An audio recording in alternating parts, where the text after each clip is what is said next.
नमस्कार. लग्नाची बेडी या मालिकेच्या आजच्या भागामध्ये मी तुम्हा सर्वांचे अगदी मनपूर्वक स्वागत करते. आजच्या भागामध्ये आपल्याला पाहायला मिळतं राजश्री काकूंनी राघव आणि सिंधूच्या लग्नासाठी काही साड्या आणि काही दागिने घरी मागवून घेतलेले असतात. आता राजश्री काकू म्हणू लागतात, खरंच यावेळच्या साड्या आणि दागिने खरंच खूप सुंदर आहेत. तर ते दादा म्हणू लागतात, राजश्री मॅडम, तुम्हाला ज्या काही साड्या हव्या आहेत, जे कोणते दागिने हवे आहेत ते तुम्ही सिलेक्ट करा. मी माझ्या माणसाला थोड्या वेळानंतर पाठवून देईन. तुम्ही मला तसा फोन करून कळवा. तर आता राजश्री काकू म्हणू लागतात, ठीक आहे. आता ते दादा निघून जातात. तर त्यानंतर राजश्री काकू त्यातील एक साडी निवडतात आणि रुक्मिणी काकूंना म्हणतात, वहिनी साहेब, ही साडी कशी वाटत आहे? रुक्मिणी काकू म्हणतात, छान आहे. तर आता राजश्री काकू म्हणतात, वहिनी, ही साडी तुमच्यावर अगदी खुलून दिसेल ना, ही साडी तुमच्यासाठी. असं म्हणत आता राजश्री काकू रुक्मिणी काकूंना त्यातील एक साडी चॉईस करून देतात व त्यानंतर दुसरी साडी घेत म्हणतात, ही साडी ऋतुजाला खूप छान दिसेल. असं म्हणत ती ऋतुजाला दुसरी साडी देतात. आता ऋतुजा खूप खुश होते आणि म्हणू लागते, वाव, खरंच किती सुंदर साडी आहे, मला खूप आवडली आहे.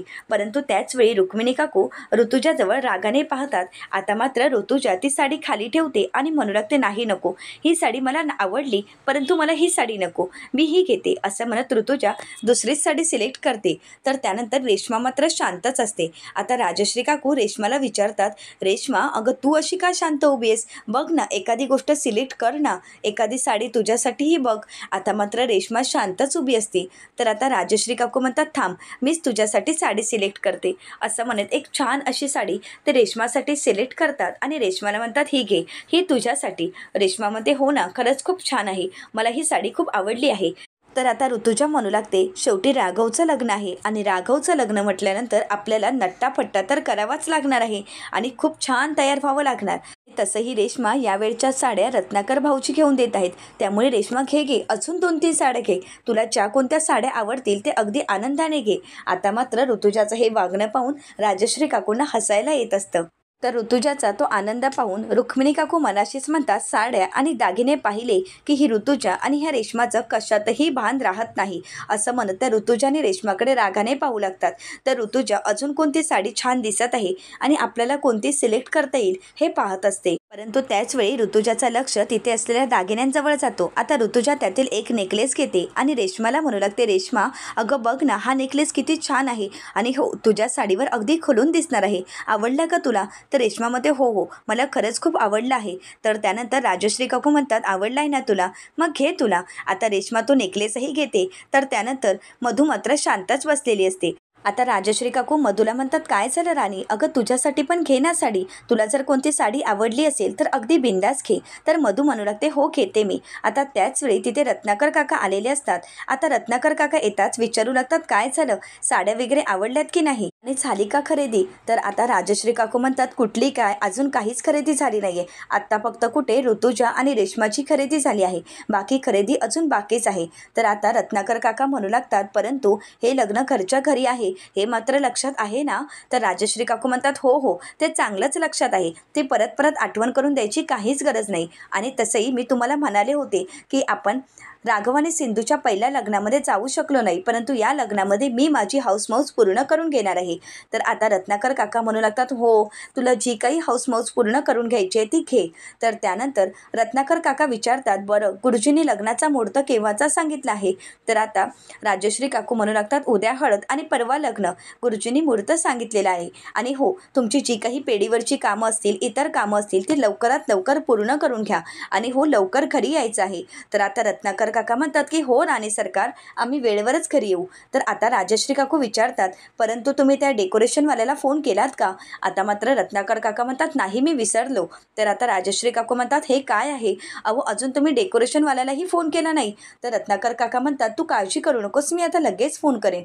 असं म्हणत रत्नाकर काका तिथून निघून जातात. तर इकडे सर्वांची खरेदी चालू असते. आता राजश्री काकू मधूला म्हणू लागतात, राणी, अगं तुला सुद्धा एखादी साडी घे. असं म्हणत त्या एक साडी सिलेक्ट करतात आणि विचारू लागतात, काय राणी, ही साडी तुला आवडेल ना, बघ ना किती छान आहे. तर आता मधूला ती साडी आवडलेली असते. मधू म्हणू लागते, हो, मला खरंच खूप आवडली आहे.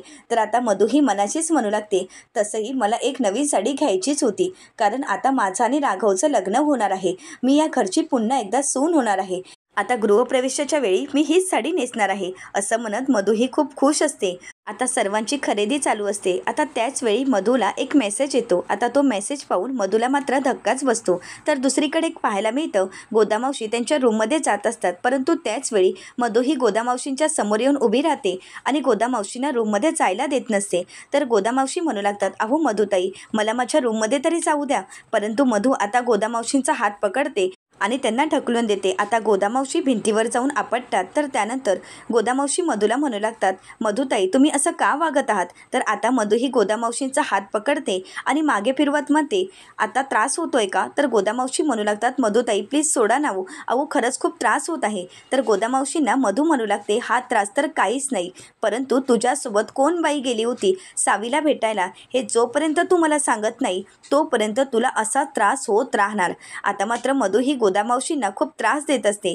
तर गोदामावशी म्हणू लागतात, मधुताई, अहो तुम्ही मला त्रास का देत आहात? आता मात्र गोदामावशी घाबरून गेलेले असतात. आता मधू ही गोदामावशींचं तोंड पकडते आणि म्हणू लागते, माझ्या माणसांना लाडू खायला दिलेस आणि तिथे जाताना तू कृष्णाला घेऊन गेली होतीस, म्हणजेच तिथून कृष्णाला सोबत घेऊन तुला त्या सावीला तिथून पळवायचं होतं. हाच तुझा प्लॅन होता ना? माझ्या सगळं काही लक्षात आलं आहे, मला तुझा प्लॅन कळाला आहे. आताच मधूला गोदामावशी म्हणू लागतात, नाही मधुताई, माझा असा कुठलाही प्लॅन नव्हता. आणि हो, ते लाडू मी तर दुकानातून घेऊन गेली होती. मग आता ते लाडू विकत घेताना त्यामध्ये काय घातलं होतं, ते लाडू कसे होते, मला कसं कळणार? आणि तसंही मी कृष्णाला वगैरे घेऊन गेली नव्हते. त्यावेळी माझी एक बहीण होती, नर्मदा. आता मात्र मधूला धक्काच बसतो. तर आता मधू विचारू लागते, तू हे खरं सांगतेस का गोदा? तर गोदामावशी म्हणू लागतात की हो, मी खरंच सांगत आहे, मी माझ्या बहिणीला घेऊन तिथे गेली होती. तर आता मात्र मधूला गोदामावशींचा खूप राग आलेला असतो. मधू ही गोदामावशींना म्हणू लागते, तू बऱ्या बोलाने कबूल कर, मला माहीत आहे तू त्या ठिकाणी कृष्णालाच घेऊन गेली होतीस. आणि तू काय म्हणतेस, कृष्णा घरी आहे? परंतु कृष्णाच्या खोलीत मी जाऊन पाहिलं आहे, कृष्णा तिच्या रूममध्ये नाही. तर गोदामावशी म्हणू लागतात, कृष्णा तर घरीच आहे. तर आता मधू म्हणू लागते, मग कुठे आहे कृष्णा? मी सगळीकडे तिला शोधलाही, कृष्णा कुठेही नाही. आता मात्र त्याच वेळी कृष्णा समोर येते आणि म्हणू लागते, इथे आहे कृष्णा. आता मात्र मधूला धक्काच बसतो. तर त्यानंतर गोदामावशी घाबरलेले असतात. तर आता कृष्णाही समोर येते आणि मधूशी सामना करत म्हणते, कृष्णा कृष्णा कृष्णा, तुला काय वाटलं कृष्णा कृष्णा अशा नावाचा जप केल्यानंतर कृष्णा काय तुला प्रत्येक वेळी तुझ्या समोर दिसणार आहे का? आणि हो, तू जर कृष्णा नावाचा जप केला म्हणून तुझी काही पापं धुतली जाणार नाही, कारण आपलं नाव फक्त कृष्ण आहे, आपण काही देव नाही आहोत तुला माफ करायला. आणि हो, मी तुला दगा दिला नाही किंवा मी तुला फसवलं नाही. गद्दारी तर तू करत आहेस, प्रॉमिस तर तू मोडत आहेस, ते आपल्याला जमत नाही. जे तुला जमतं ना ते आपल्याला कधीही जमत नाही.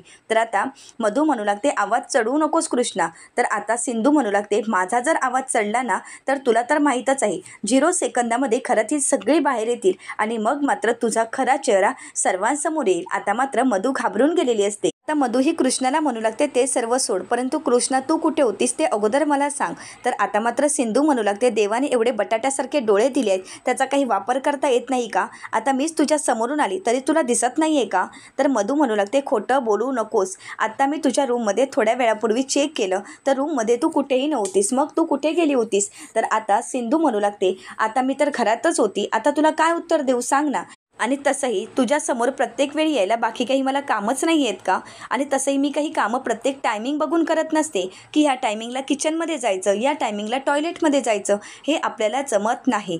मग आता तू मला घरात कुठे शोधतेस हे मला कसं कळणार? तर आता सिंधू ही मधूला म्हणते, मग आता सुंदरी तू एक काम कर, तू जाऊन आताच डोळे चेक करून घे, कारण मला तरी खात्री आहे की तुला मोठ्या भिंगाचा असा चष्मा लागला असणार. तर मधू म्हणू लागते, कृष्णा खोटी उत्तरं देऊ नकोस आणि विषय बदलण्याचा प्रयत्न करू नकोस. मला माहीत आहे की तू गोदासोबत त्या सावीला भेटण्यासाठी गेली होतीस, परंतु एक गोष्ट लक्षात ठेव, मी हे सगळं काही पुराव्यासहित सिद्ध करू शकते. असं म्हणत मधू आता आपल्या माणसांना फोन करते आणि म्हणू लागते, अंगणात ये रे. आता मात्र सिंधू थोडी घाबरलेली असते, परंतु जेव्हा तो माणूस समोर येतो तेव्हा सिंधू पाहते तर ती व्यक्ती म्हणजे ज्यांना सिंधूने बेशुद्ध केलेलं असतं तेच गुंड समोर आलेले असतात.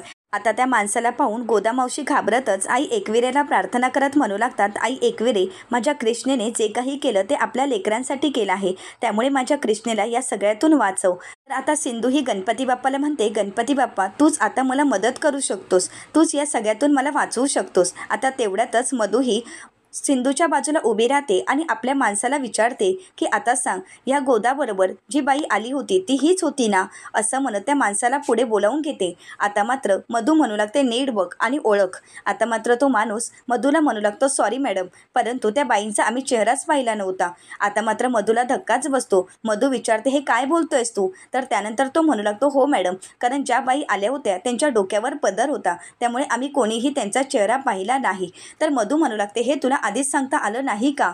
तर त्यानंतर मधू म्हणते, परंतु ती बाई कोण होती हे तुम्हाला काहीच माहीत नाही का? तर ते म्हणतात की नाही, परंतु या नव्हत्या एवढं मात्र नक्की. तर आता मधू म्हणू लागते, तू हे काय बोलतोयस? तर तेवढ्यातच सिंधू म्हणू लागते, बस आता आपल्या गोदामावशीचा जेवढा अपमान झाला तेवढा बस.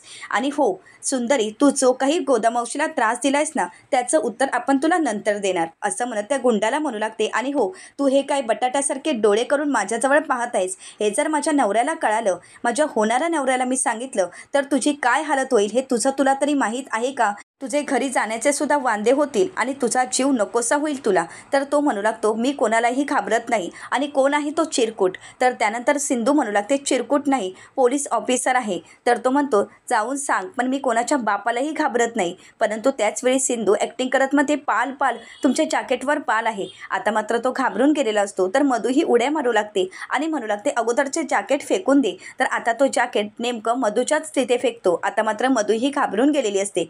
आता सिंधू जोर जोरात हसू लागते आणि म्हणू लागते, काय हा एवढ्याशा पालीला घाबरला आणि म्हणे मी कोणाच्या बापालाही घाबरत नाही. आता त्याच वेळी तिथे विनूही आलेला असतो आणि त्याची झालेली ती अवस्था पाहून विनूलाही हसू येत असतं. आता विनू म्हणू लागतो, काय हे एवढ्याशा पालीला घाबरलास तू? आता मात्र त्याला विनूचा खूप राग आलेला असतो आणि म्हणूनच तो विनूला म्हणू लागतो, तू मला हसतोयस, असं म्हणत तो विनूला जोरात ढकलून देतो. आता मात्र विनू खाली जाऊन पडतो. ते पाहून सिंधूला मात्र त्या माणसाचा खूप राग आलेला असतो. आता सिंधूही त्याच्याकडे रागाने पाहू लागते. आता सिंधू आणि मधू दोघंही विनूजवळ धावतच येतात आणि विनूला विचारू लागतात, विनू तुला लागलं तर नाही ना? तर विनू म्हणू लागतो, नाही मम्मा, मला नाही लागलं. आता मात्र सिंधूचा राग अनावर होतो. आता सिंधू ही गोदामावशींना म्हणू लागते, गोदामावशी ॲम्ब्युलन्स बोलव. तर आता मधू म्हणू लागते, त्याची काहीच गरज नाही, विनूला काही जास्त लागलं नाही. तर आता सिंधू म्हणू लागते, गोदामावशी मी तुला काय म्हणाले, ॲम्ब्युलन्स बोलव. आता मधूही कृष्णाला म्हणू लागते, कृष्णा तुला सांगितलेलं कळत नाही का, विनूला जास्त लागलं नाही. आता मात्र सिंधू ही तिथे असलेली बॅट घेते आणि चांगल्याच प्रकारे त्या गुंडाला बडवत असते. आता मात्र त्याचे नाकीनऊ झालेले असतात. आता ते पाहून मधूला तर धक्काच बसतो. आता विनूसुद्धा घाबरून गेलेला असतो. तर आता सिंधूच्या पायाशी लोळण घालत तो गुंडा समोर येत म्हणू लागतो, मॅडम मला माफ करा. तर त्यानंतर तो मधूला म्हणू लागतो, मॅडम प्लीज मला यातून वाचवा. तर आता कृष्णाही मधूला म्हणू लागते, समजलं का आता ॲम्ब्युलन्स मी कोणासाठी बोलावली होती? आता मात्र मधू घाबरून गेलेली असते. तर त्यानंतर त्या गुंडाला ती म्हणू लागते, जा इथून निघ आता. आता मात्र तो गुंड घाबरतच तिथून निघून जातो. मात्र त्याला पळता भुई थोडी करून ठेवलेली असते कृष्णाने. तर त्यानंतर कृष्णा म्हणू लागते की गोदामावशी चल. तर गोदामावशी म्हणतात, अगं तुला किती लागलंय कृष्णा, चल मी तुला दवा करते. तर आता कृष्णा म्हणू लागते, नाही गं गोदामावशी, त्याची काहीच गरज नाही, कारण एवढ्या मोठ्या बंगल्यामध्ये छोटी छोटी बॅटिंग तर होतच राहते. आता सिंधूचा तो दुर्गावतार पाहून मधूही सिंधूला विचारते, कृष्णा अगं तुला तर लहान मुलं आवडत नाहीत ना? आता सिंधूही मधूला उत्तर देत म्हणते की नाही आवडत, आपल्याला लहान मुलं आवडत नाहीत, परंतु त्यांच्याशी कोण नडला तरही ते आपल्याला आवडत नाही, मग आपण शांत बसत नाही. आणि हो, यापुढे जर तू असा प्रयत्न केलास, माझ्यावर संशय घेण्याचा प्रयत्न केलास किंवा मला प्रत्येक वेळी टॉर्चर करण्याचा प्रयत्न केलास तर मात्र आपली फ्रेंडशिप तुटली, असं म्हणत बॅटनेस तिला वॉर्निंग देते. आता मात्र मधू घाबरून गेलेली असते. तर सिंधू घरात निघून जाते. आता मात्र गोदामावशींना खूप आनंद झालेला असतो. तर दुसरीकडे पाहायला मिळतं, सिंधू गुंडाला मारत असताना तिच्या हातालाही जखम झालेली असते आणि म्हणूनच ती हाताला मलम लावत असते. परंतु त्याचवेळी राघव कृष्णा कृष्णा असा आवाज तिथे आलेला असतो. आता मात्र सिंधू पाहते तर तिथे राघव येत असतो आणि म्हणूनच सिंधू ही नाटक करत हात दुखण्याचं मोठमोठ्याने नाटक करत असते आणि रडण्याचं नाटक करते. आता राघव येत विचारू लागतो, कृष्णा अगं काय झालं आहे? तर आता सिंधू ही राघवला हात दाखवते. तर त्यानंतर राघव विचारू लागतो, हे काय केलंयस तू? तर आता सिंधू ही राघवला म्हणते, धुलाई. आता मात्र राघवला धक्काच बसतो. राघव विचारतो, धुलाई? कोणाची धुलाई केली आहेस तू? तर आता सिंधू ही राघवला म्हणू लागते, धुलाई? कोणाची धुलाई? आता मात्र राघव विचारतो, अगं मी तुला विचारत आहे, तू कोणाची धुलाई केली आहेस? तर आता सिंधू ही राघवला म्हणू लागते, अरे धुलाई ना, कपड्यांची धुलाई. अरे कपड्यांची धुलाई करत असतानाच ते कपड्यांचं ब्रश असतं ते कपड्यावर घासायचं सोडून मी माझ्या हातावर घासलं आणि तेव्हाच ही जखम झाली आहे, खूप दुखत आहे. तर राघव म्हणतो, थांब, कठीण आहे तुझं, असं म्हणत आता मलम लावून देत असतो. परंतु मलम लावण्या अगोदरच सिंधू मोठ्यानेच किंचाळते. तर राघव म्हणू लागतो, अजून हे मलम लावलंही नाहीये तरीसुद्धा तुला दुखत आहे का? थांब ना, मलम तरी लावू दे. तर आता सिंधू ही राघवला म्हणू लागते, अरे मग लाव ना लंबू, किती वेळ झालं मलम लावतोयस तू? तर राघव म्हणू लागतो, तू अगोदर शांत होशील तर मला मलम लावायला मिळणार आहे. आता राघव सिंधूला शांत करतो आणि त्यानंतर तिच्या जखमेवर मलम लावून देत असतो. आता राघव जखमेवर मलम लावत असताना सिंधू मोठ्यानेच म्हणते, लंबू हळू लाव ना, खरंच खूप दुखत आहे.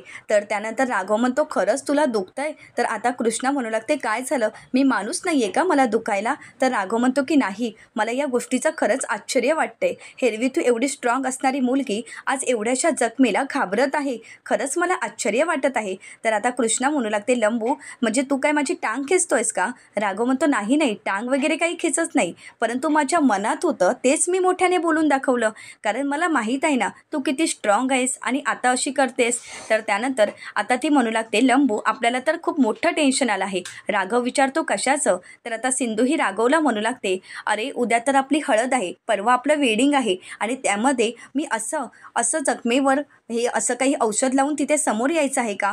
तुला तर माहितीच आहे ना, एवढे महाग कपडे मी मागवले आहेत, एवढी स्वप्न रंगवली आहेत आणि त्यामध्ये अशी जखम घेऊन फिरायचं का? आणि त्यात तू बँडेज करणार आहेस आणि ते बँडेज घेऊन मी लग्नामध्ये उभं राहायचं आहे का? नाही, ते कसं दिसतं, मला तर नाहीच चालणार. परंतु तुम्हा पुरुषांचं बरं आहे, हातभर लांब तुमचे कुर्ते वगैरे असतात, त्यामुळे तुम्हाला तर काहीच वाटत नाही. परंतु आमचं तसं नसतं ना, आमचे सिवलेस असे नवीन फॅशनचे कपडे असतात, त्यामध्ये हे शोभून दिसेल का? नाही, मला तर ते आवडणारच नाही. तर राघव म्हणू लागतो, एवढी घाबरली आहेस का? थांब, असं म्हणत आता राघव बेल्ट काढत असतो. तर आता सिंधू म्हणू लागते, लंबू तू हे काय करतोयस? तू अगोदर रूमच्या बाहेर जा बघू, लंबू प्लीज बाहेर जा. तर राघव म्हणू लागतो, मी काही करत नाही आहे कृष्णा. तर आता सिंधू म्हणू लागते, नाही लंबू, मला काही पाहायचं नाही, तू बाहेर जा बघू.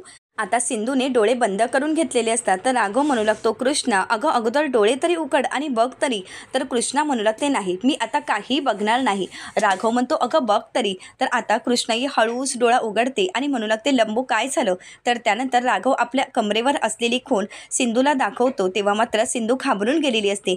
तर आता कृष्णाही राघवला विचारते, काय झालंय लंबू? तर आता राघव म्हणू लागतो, जेव्हा आम्ही मिशनवर असतो तेव्हा असे छोटे मोठे अपघात तर होतच असतात. तर आता ती म्हणू लागते, हे कधी झालं आहे? तर आता राघव म्हणू लागतो, जेव्हा एका मिशनवर गेलो होतो तेव्हा जंगलात एका अतिरेकाला पकडण्यासाठी गेलो होतो आणि त्याच वेळी तो लपून बसला आणि आपल्यावर हल्ला केला. तर हे तर तुला वेगळंच वाटतंय का? यापेक्षाही आहे बघ, तुला त्यावर विश्वासही बसणार नाही. आणि हो, हे स्टिच करत असताना मला असं वाटतंय की 10-12 टाके तर पडलेच असतील, परंतु त्यावेळी मला गोंगीही दिली नव्हती. आता मात्र हे ऐकून सिंधूला धक्काच बसतो. तर त्यानंतर राघव त्याच्या खांद्यावर असलेल्याही निशाण दाखवतो, तेव्हा मात्र सिंधू आश्चर्यानेच राघवकडे पाहू लागते. सिंधूला राघवची काळजी वाटत असते. तर पुढील भागामध्ये आपल्याला पाहायला मिळतं, सिंधू ही लग्नाच्या विधींसाठी हळदीसाठी तयार झालेली असते. आता त्याचवेळी मधू ही सिंधूला विचारते की हा काय प्रकार आहे, तू विसरली आहेस का, राघवचं लग्न माझ्यासोबत आहे. तर कृष्णा म्हणू लागते, हो मला माहीत आहे, ते लंबूची होणारी बायको तूच आहेस, परंतु हे खोटं लग्न आपल्यालाही एन्जॉय करू दे ना. तर आता मधू म्हणू लागते, परंतु एक गोष्ट लक्षात ठेव, लग्नाचे सर्व विधी माझ्याचसोबत होणार आहेत. आता मात्र सिंधूला मधूचा खूप राग येत असतो. तर त्यानंतर मधू ही सिंधूला एक बॅग देते आणि म्हणू लागते, कृष्णा ही बॅग तुझ्यासाठी आणली आहे, आता तुझे जे काही कपडे असतील ते या बॅगमध्ये पॅक करायचे आहेत. आता त्याच वेळी तिथे राजश्री काकू येतात आणि विचारू लागतात, कोण कुठे जात आहे? आता मात्र मधूला धक्काच बसतो. तर आता सिंधूला काय बोलावं काहीच कळत नाही. आता सिंधू आणि मधू राजश्री काकूंना काय उत्तर देतील आणि सिंधूने जे काही प्लॅन केला आहे ते सक्सेसफुल होईल का, सावीला ती शोधू शकेल का, हे सगळं पाहणं अतिशय रंजक ठरणार आहे. त्यासाठी अजूनपर्यंत चॅनलला सबस्क्राईब केलं नसेल तर चॅनलला नक्कीच सबस्क्राईब करा. आजचा व्हिडिओ तुम्हाला कसा वाटला हे कमेंट करून नक्कीच कळवा आणि आजचा व्हिडिओ जर तुम्हाला आवडला असेल तर व्हिडिओला लाईक करायला विसरू नका. व्हिडिओ पाहिल्याबद्दल तुम्हा सर्वांचेच अगदी मनपूर्वक धन्यवाद.